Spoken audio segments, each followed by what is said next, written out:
Hi there, my name is Curtis Cramblett. I'm a physical therapist and owner of Revolutions in Fitness. Thanks for taking a moment to join me today. I'm wondering whether you, like so many of my patients, have neck, shoulder, low back pain, especially if you're stuck inside sitting all day long. Maybe you're off work or working from home and you're just noticing that your ergonomic setup at home isn't supporting your health. So today we're going to be talking about some of the ways to solve that, get rid of some of those aches and pains that frequently come with poor ergonomics, ways of looking at your posture, what does good posture look like in sitting, as well as some exercises. Number 2, we'll be looking at some exercises to help out mobility while you're sitting long. And then in future videos we'll be talking about how to set up a stand station from home and some exercises you can do in standing. So first, what does good posture look like in sitting?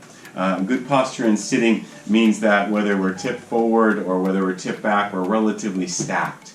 We've gotten, as we talked about in the last video, we've gotten the laptop or the monitor up to about eye height. This is a little low for me. And we've separated the monitor from the keyboard. So check out the last video on that. Today what we're going to be talking about is what to do with the bottom half, what to do with the pelvis, and how to get our pelvis in a place that it really supports the top half of us and makes it so it's easier for us to maintain a healthy posture. So most of us think about, excuse me for a moment, most of us thinking about supporting the back half of us do one of two things. We take some sort of a lumbar support and we put it behind us. This is a really nice idea, putting something behind your low back. The challenge is the thing that you're sitting on, the seat pan if you will, isn't supporting the position of your pelvis, and therefore the foundation can still be tipped back, and we're trying to push into low back even though the foundation is off. So, quite simply, if you take that pillow and just lightly tuck it underneath your sit bones, kind of the back of your sit bones, and you might be able to see from the side there, as soon as I created a slant or a wedge, just a mild wedge, now all of a sudden my pelvis wants to roll forward, and I can tuck this in to get me, or even add a second pillow to get me a little bit more low back support. My favorite way of doing this actually with what we have at home is to take a towel.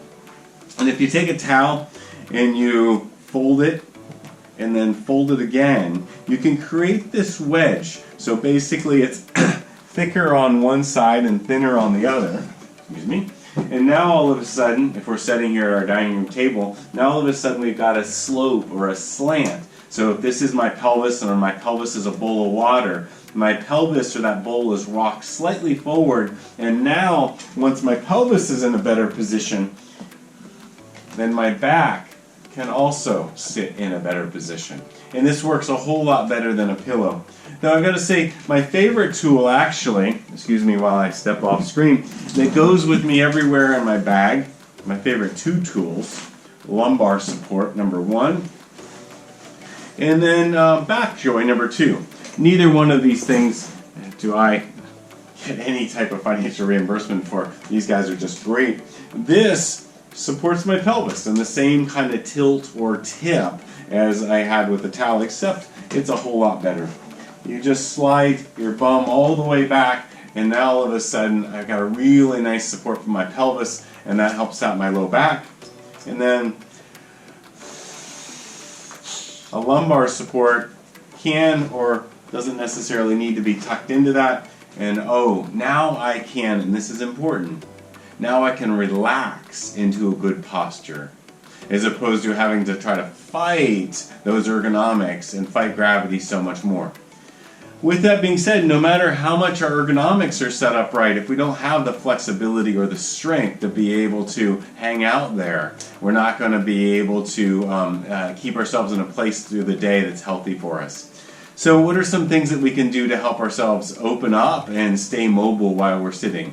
First, check out the last video I did on sitting. You'll see 2 exercises there. This one, what I'd like to do, and do these with me if you'd like, and if you feel safe and healthy to be able to do them, hands together, and we're going to do what some of my mentors at the Institute of Physical Art call framing the door. Your sternum is going to stay neutral. You're not going to lift up your chest. Open up the wrists and the forearms, go behind the elbows, the chest stays neutral, bring your arms back, Keep those arms, the wrists back, and then drop the elbows down.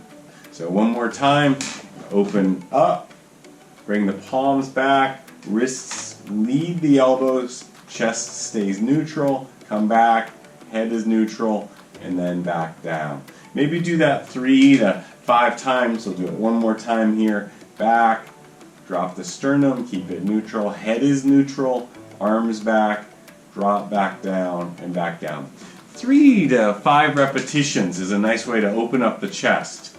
And then next, one of the muscles that frequently get tight when we sit all the time, then we go to stand up, and as soon as we stand, our back hurts. Many times one of those muscles that yank on our back are our hip flexors, these muscles that cross from the front of your low back, deep in your gut, through the front of the hip and down in the leg.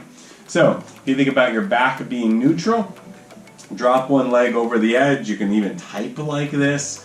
Neck is neutral. You can type like this. You can do a video meeting like this. Hang out here for 30 seconds. 1, 2, even 3 minutes is a long time. You can hang out here, opening up the front of the hip, and of course do on both sides. If you want to get fancy with it, you can add a little bit of a stretch, a little bit of an opening or a side bend. Feel free to do this along with me. It just feels good to do. You're opening up the hip flexor, you're opening up the side body, you're opening up the chest as you lengthen through. So I hope today's lessons on posture, good ergonomics from the bottom end, good ergonomics from the top end, and some exercises will help you stay in healthy posture and help maybe even get rid of your neck and shoulder discomfort. Let me know what they're helpful. If you're willing to let me know, I'm at Curtis at revolutionsinfitness.com or revolutions.fitness. And more importantly, if you found these helpful, if you pass them on to any colleagues or friends, I really do this because I like to help people out. And if you found it helpful, pass them on, because then I just get to help out more people, and that means a lot to me. Check out our next videos. I'll be doing some more on standing. How do you take what you have at home and make it a standing workstation without adding anything fancy in? And what are some exercises you can do in standing to help you stand longer? So check out our next videos, and thanks again for passing things on. If you're stuck at home or if you're stuck inside, I'm with you there. Take care and make it a healthy day.